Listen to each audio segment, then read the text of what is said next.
Welcome to Fortune Cookies Tarot. We are going to go back to politics here, the U.S. politics, after our palate cleanser, where we talked about J-Lo and Ben Affleck in the last few days. But we're going to kick it off with a weird one. Vladimir Putin at an economic forum discussed the Ukraine and also discussed his pick for the United States election, who they're backing. It's going to be wild. We'll be right back.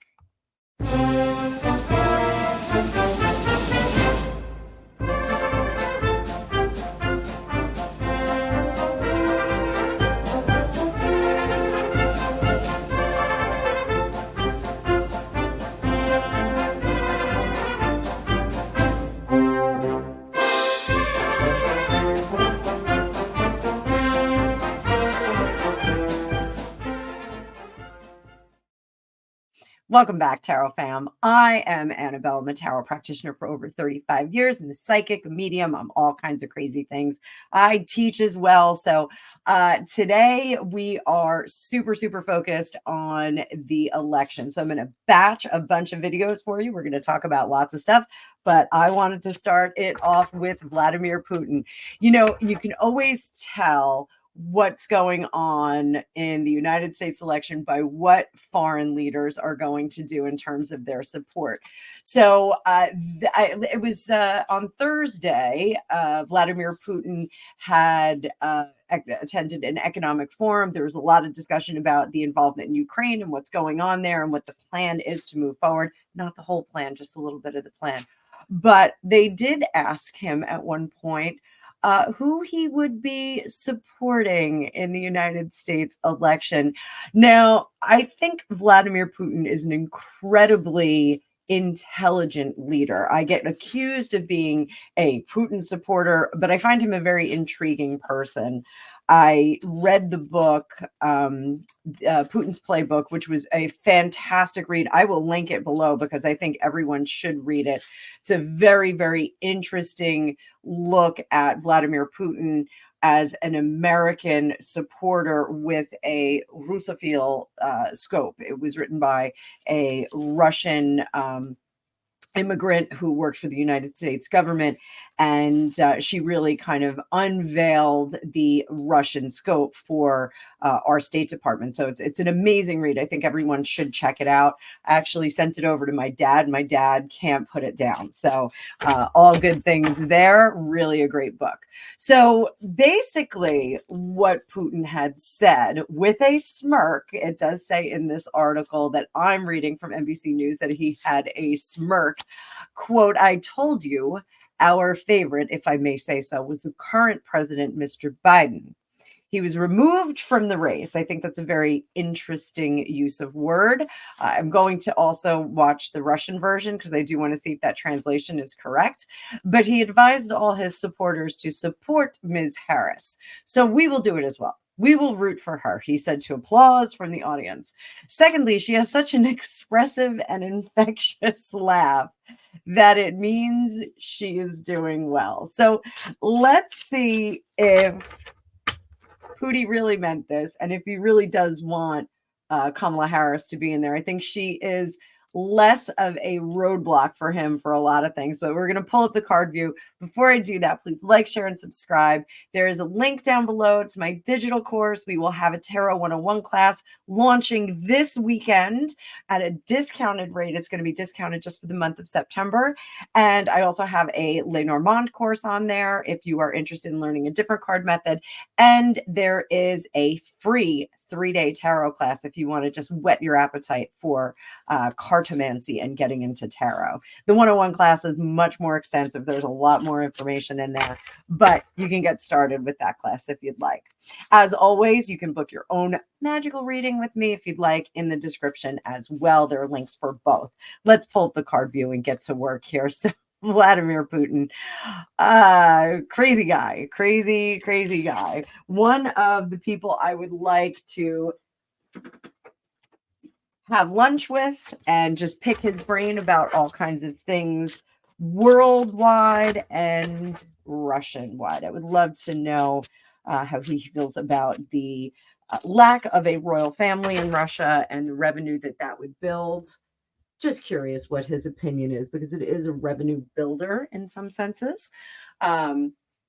So I've been saying a lot. I'm really trying to work on that.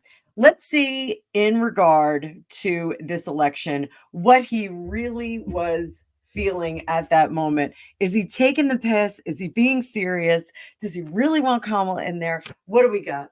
Right in the middle. Hangman. He's learned from his experience with the Biden Harris administration as well as the Trump administration. Now, remember that Putin has effectively been in some realm of power in I almost said the Soviet Union, in Russia for 25 years. He is a former KGB operative. He was very successful in that. He has pulled himself up from just a regular family lifestyle. He has had a taste of both administrations.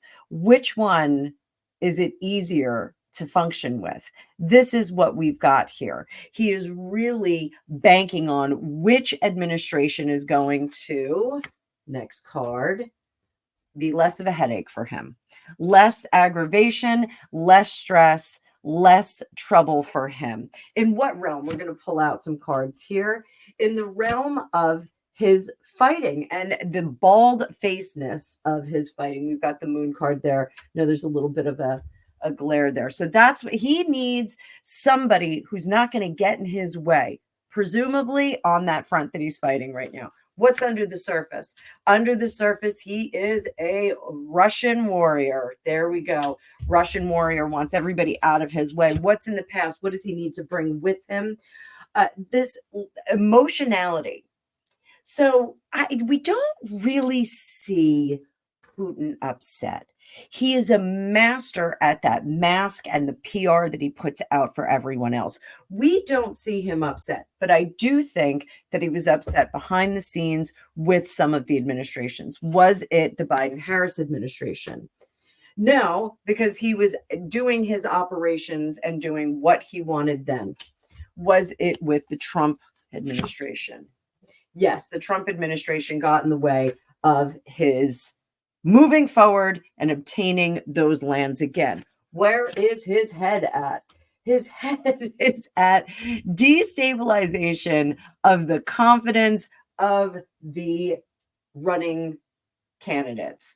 He wants to interfere with that the track that they are running on. So I'm gonna put it out here because I do think that he is a master at manipulation and information. I'm not saying disinformation. I'm not saying any of that. But I do think that he's thinking that this will create in Trump a question of, well, we negotiated and worked so well together. Why would you give that up? Why would you give that up? Obviously, he's going to give it up because he wants a weaker opponent there. This is giving the Harris campaign the good feels. We're going to be able to work with this guy. We're going to be able to negotiate with him. Will the Harris administration be able to negotiate? They're going to have to move forward. Now, when we get the Chariot card in terms of negotiation, I want you to think of Ish going through a goose. We want it to go through really quickly. That's what's going to happen. We've already seen what happened in Afghanistan when we moved too quickly. How's that going to work out for us? It is going to create conflict. Lots and lots of conflict over there. So what's in the immediate future with Vladimir Putin? It doesn't look like he's going to get what he wants. That wish card's in reverse. That is wishes fulfilled. It doesn't look like it. So I think whatever he is trying to do here to, I don't want to say manipulate the information, but to manipulate the understanding of his position. How does he see himself? He sees himself as the game changer. He is going to change up what's going on in the election right now. How do others see him? Others are seeing him as the slow reveal. He is slowly going to reveal his hand. Right now, it is still concealed. We are not going to get to see that. Hopes and fears. His hope is that we get to go back to an administration that is less likely to give him some friction And the final outcome is, again, we don't get our wish. We don't get that fresh restart. We get something else. So let's pull up these cards. Let's clean up our real estate here. So we're going to make 2 rows here. How does Putin deal with a successful Harris administration? And how does he deal with a successful Trump administration? Harris will be on top, Trump will be on the bottom. So how does Vladimir Putin deal with the Harris administration? He's going to be sweet.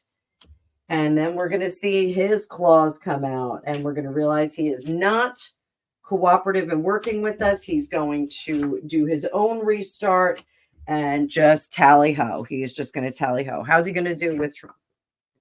Trump, he's going to have an equal adversary. He's going to have someone that he can debate with and work with.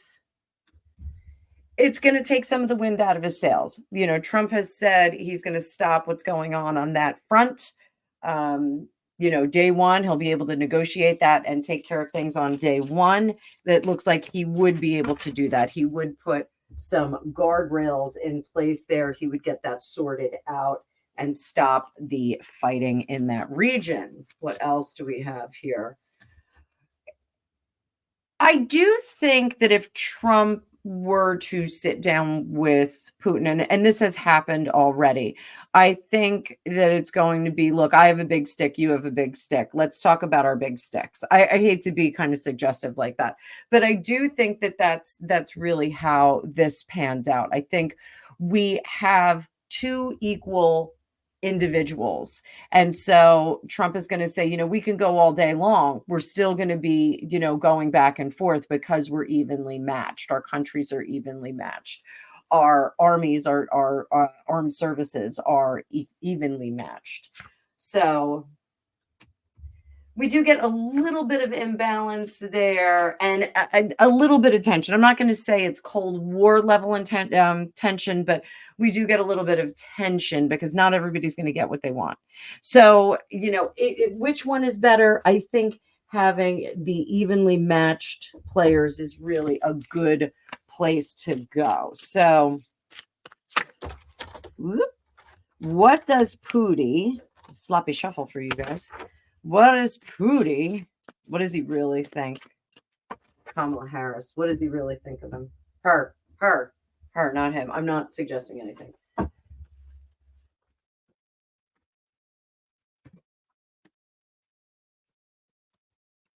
I get very much. She's Nichivo. She is Nichivo. She is nothing. She is. We can pretend, and then we're going to do whatever we want anyway. We're just going to walk away. We're not going to listen to her voice and her infectious laughter. What does he think of Trump?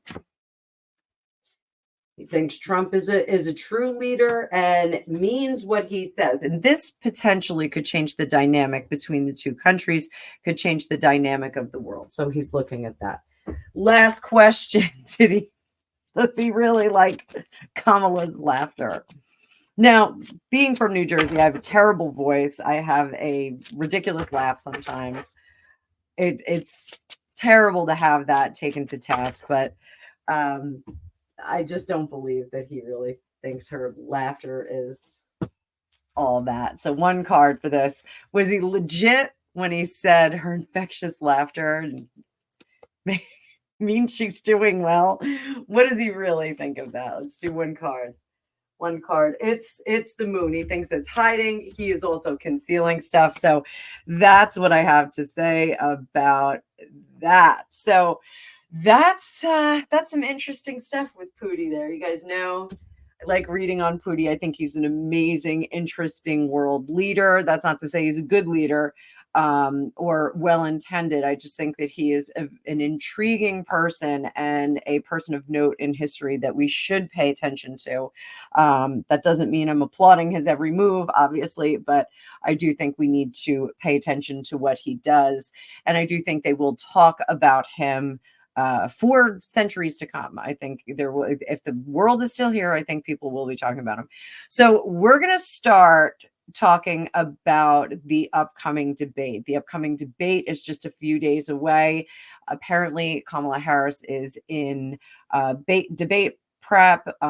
Trump has, she's only done one interview. Trump is basically doing his debate prep in front of cameras in interviews. There's some obscene number, like 35 interviews that Trump and Vance have done since this whole since everything has kind of started with the Trump versus Harris. Harris has done one on CNN. I'm going to talk about her interview too. I did watch it. It was cut up into several sections.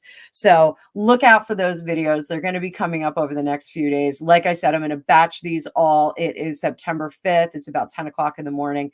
I'm batching all the videos and I'm going to drop them for you all weekend. So you're going to have lots to look at. I will see you in the future. Thanks for watching.